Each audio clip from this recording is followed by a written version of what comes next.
Souvenez-vous, Mabrouk.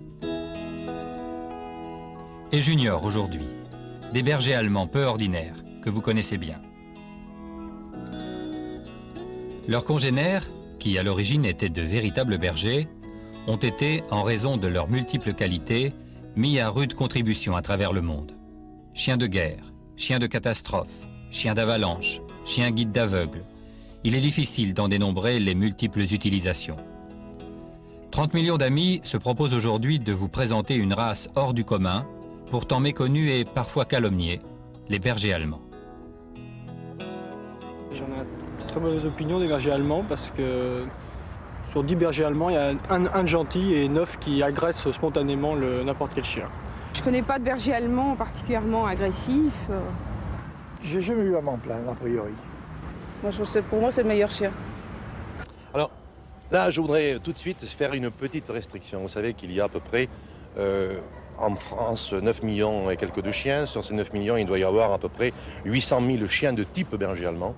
Mais je dirais qu'un berger allemand, ce n'est pas uniquement un chien avec les oreilles droites, avec la queue tombante. Dans ces 800 000 chiens, il doit y avoir à peu près 150 000 chiens ayant un pédigré, dont notre société, la société du chien de berger allemand, est responsable. Le berger allemand de race pure n'est pas dangereux pour une raison très simple, si vous voulez, c'est que tous nos efforts au niveau de la sélection, au niveau de nos expositions, au niveau de notre national d'élevage, visent justement à retirer de la reproduction tout chien ayant de l'agressivité. Ce que nous recherchons avant tout, c'est la combativité, qui est une qualité, mais l'agressivité est un défaut.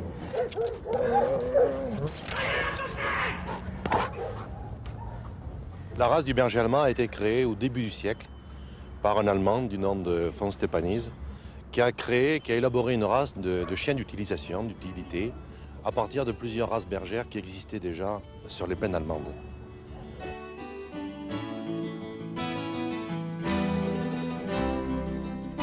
Nous sommes allés, non loin de Francfort, à Viernheim, dans un centre d'élevage du berger allemand unique en Europe, puisqu'il regroupe pas moins de 25 éleveurs de réputation internationale.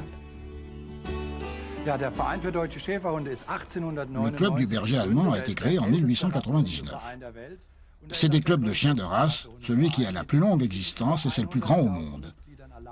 Il compte plus de 100 000 membres pour la seule Allemagne de l'Ouest. Au cours des dernières années, une cinquantaine de pays se sont regroupés au sein d'une union mondiale des clubs de bergers allemands. À partir du siège central basé à Augsbourg et qui emploie 50 personnes à temps complet, nous coordonnons 500 000 membres à travers le monde. Le club local de Viernheim a mis en place les premières structures ici en 1968. D'ailleurs, vous voyez ici le premier chenil construit. La municipalité a mis à la disposition du club le terrain sur lequel nous nous trouvons, ainsi que cette autre parcelle, pour que les éleveurs puissent venir s'y installer. Il s'agit là, en Allemagne et en Europe, d'un exemple unique en son genre. Nous entretenons de bonnes relations avec la municipalité.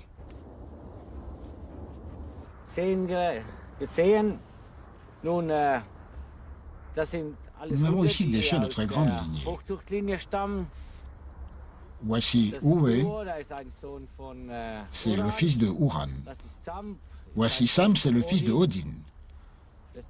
Voici Tina, c'est une petite fille de Uran et fille de Kwando. Ce sont tous des chiens qui ont un pédigré et que l'hérédité a plutôt gâté jusqu'à présent. Les bergers allemands d'Allemagne, est-ce qu'ils ont quelque chose de différent des Français ? Écoutez, non, je ne pense pas. D'abord, notre souche, on va le dire humblement, vient de l'Allemagne. Bon, après, nous avons peut-être mis notre petite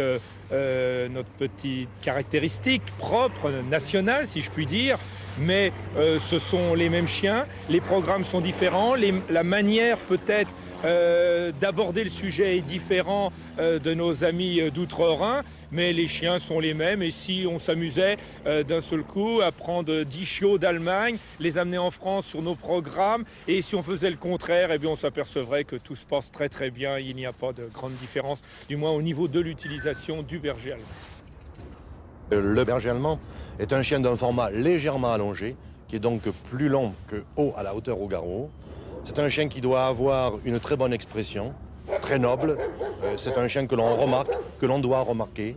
Et surtout au niveau de sa construction, ce que nous recherchons, c'est une construction très harmonieuse, bien équilibrée, pour avoir dans le mouvement, dans le trot en particulier, le plus d'amplitude possible. Donc qui dit un défoulé très ample, dit défoulé automatiquement très souple, très rasante, permettant le plus de couverture de terrain possible. Ce chien a évolué petit à petit, mais toute la sélection depuis le début du siècle a été faite toujours dans le sens de l'utilisation. Ce que nous recherchons, ce n'est pas forcément un beau chien, ce que nous recherchons, c'est avant tout un bon chien, un chien utilisable dans la plus grande polyvalence possible. Assis!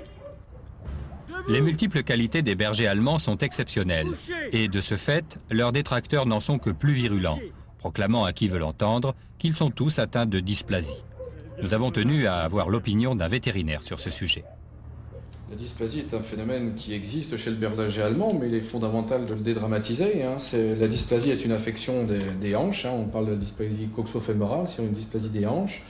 C'est une affection qui existe, qui a été mise en évidence dans la quasi-totalité des races canines. Statistiquement, il n'arrive absolument pas en tête parmi les chiens dysplasiques. Il y a un certain pourcentage de chiens atteints par la dysplasie, il ne faut pas le nier, mais c'est un problème de longue haleine qui demande une ténacité énorme de la part des éleveurs, du fait que c'est une affection un petit peu déconcertante de nombreux points de vue. Mais chez le berger allemand, ça fait 10 ans que l'on cherche à faire une sélection en vue d'éliminer ce défaut, et il est évident que cela porte ses fruits depuis un certain temps. Contrairement à d'autres races où justement rien n'a été fait et où le problème est absolument énorme. Pour être sélectionné, et donc confirmé, un berger allemand ne doit pas se contenter d'être beau. Comme chien d'utilité, il doit faire preuve de ses qualités. Pour cela, il existe plusieurs programmes d'entraînement. Il y a plusieurs disciplines. La discipline de base est incontestablement le ring, c'est celle qui est la plus populaire en France. Grosso modo, il y a 3 types d'exercices dans le ring. Il y a les sauts, les exercices d'assouplissement, c'est-à-dire de dressage pur, et les exercices de mordant. Alors pour les sauts, on a une escalade d'une palissade.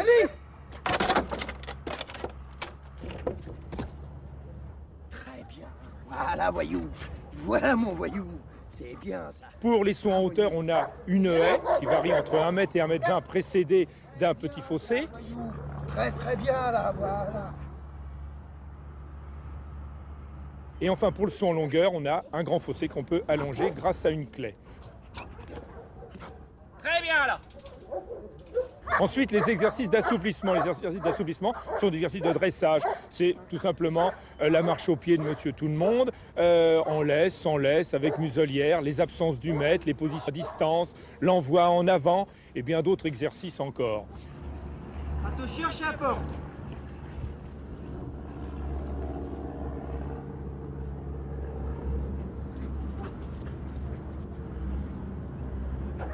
Il y a également des exercices de garde, la garde d'objet qui se comprend par elle-même. On pose un objet, le chien doit garder cet objet, il ne doit pas aller très loin pour protéger cet objet. Au contraire, il doit garder son objet très près pour avoir un maximum de points.